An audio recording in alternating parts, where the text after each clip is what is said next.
Hello everyone, তো আজকে আমার এই ভিডিওতে তোমাদের দেখাবো আমার ঠাকুর ঘর। তো এটা হচ্ছে সন্তোষী মা, আর এই যে এটা দেখছো লক্ষ্মী সরস্বতী, আর এর পাশে আছে লক্ষ্মীনারায়ণ। তো একটু আওয়াজ আসবে, আমার বাড়িতে কাজ হচ্ছে। তো দেখো এই ভিডিওতে আমার ঠাকুর ঘরটাই আজকে আমি দেখাবো। আর এটা তো জগন্নাথ, যারা আমার ভিডিও দেখো তো তারা জানো কিছুদিন আগে রথযাত্রায় জগন্নাথ দেব বের হয়েছিল। আর সমস্ত দেবদেবী মোটামুটি আমার ঠাকুর ঘরে রাখা থাকে, খুবই ছোট্টর মধ্যে একটু গোছানো আছে। সমস্ত দেবদেবীকে রেখেছি। আর আমি সন্ধ্যাবেলায় সন্ধ্যেটা দিই, কিন্তু পুজোটা মাই করেন। আমার শাশুড়ি মা যেহেতু এখনও আছেন, তো পুজো আর্চা উনিই করেন।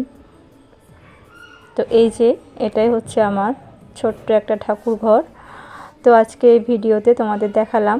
তো বন্ধুরা, তোমাদের এই যে আমার ঠাকুর ঘরটা কেমন লাগলো অবশ্যই কিন্তু কমেন্টে জানিও।